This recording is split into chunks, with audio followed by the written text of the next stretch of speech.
Right before the election, Ryan and I did a series of, videos talking about what was going to happen in the 2020 election. A year before the 2020 election, prominent people in the intelligence community, former people from the intelligence community of both the US and Israel, essentially came out and said that the 2020 election was going to totally erode a majority of Americans' faith in the electoral system and would probably be the last election. It was a year before the election. Then you had an Israeli intelligence front company, a Cyber Reason. I did a whole series about them in January 2020, simulating basically the destruction of the US 2020 election, and numerous other things happened between then and the actual election. Pointing to something was going to go down, basically. One of the things that stood out, though, was in March 2020, when everyone else is distracted by COVID, there was a congressional hearing. And I think it was in front of the House, if I remember correctly. It wasn't a Senate one, I don't think. And it was people from DHS, the FBI, and I can't remember the other agency. It's just basically, state agencies coming together to talk about the threat of domestic terrorism and basically announcing that there was going to be a pivot from FBI policy before, which, if you're familiar, in the wake of 9/11, the FBI has basically manufactured or been involved in the majority of foiled terror plots over the course of that time. And they announced at this hearing that basically they were going to pivot from that to white American males and sort of take this focus on white nationalism, white supremacy, and things like this, and sort of fold this into basically a war on domestic terror.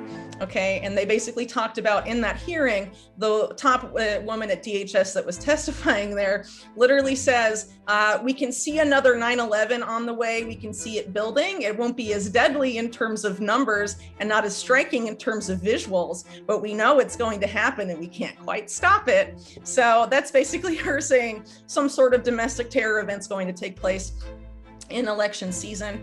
Ryan and I at the time thought it would be closer to election day, but considering that subsequent groups from those times, like the Transition Integrity Project that I mentioned a little earlier, were basically talking about this period between election day and inauguration day. That was really the real range, and that's what January 6th was. And if you look, for example, at the fact that came out recently, it was about there having been a stand down order. Capitol Police were told to just let people in. I mean, obviously this was a false flag with the approval of the people, the leadership of Capitol Police.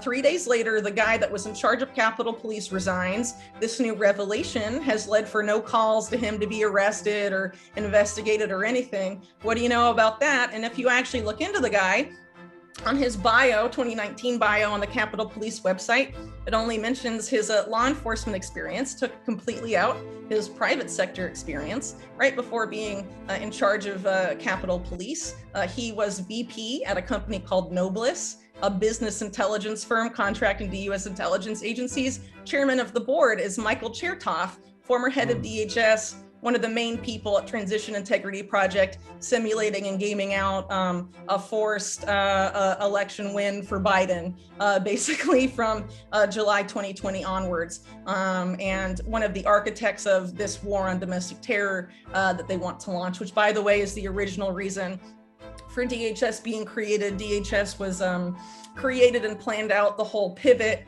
towards Homeland Security after 9/11, planned out in the late 90s by people that used to be involved with the CIA's Phoenix program, which is basically what DHS was intended to be at some point.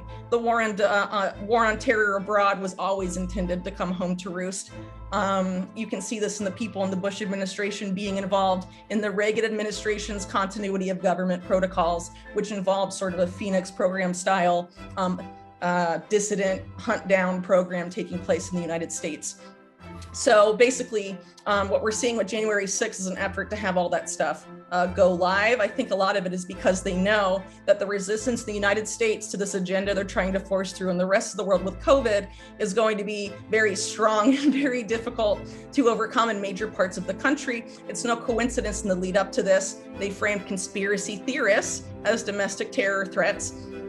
and then more recently started saying QAnon's a domestic conspiracy theory, but then they started conflating QAnon with everything else and saying, oh, you think Jeffrey Epstein was connected to intelligence, you're QAnon. Oh, you're critical of the COVID-19 vaccine, you're QAnon. They tried to claim Robert F. Kennedy of Children's Health Defense was QAnon with no basis in the Washington Post, for example, trying to link all these groups together they don't like under the banner of QAnon. Basically, January 6th was basically supposed to be the justification for these domestic terror laws. Those have been written and introduced by Democrats. And I suspect that over the course of this summer, there will be a more intensified version of last summer that will get the conservatives, the Republicans in Congress, give them the justification to sign on to these domestic terror laws. They've already set it up so there's a boogeyman on the left, Antifa, and a boogeyman on the right, white nationalism, white supremacy, QAnon, whatever. And they'll just use it however they want to go after any dissenters. That's always really been the plan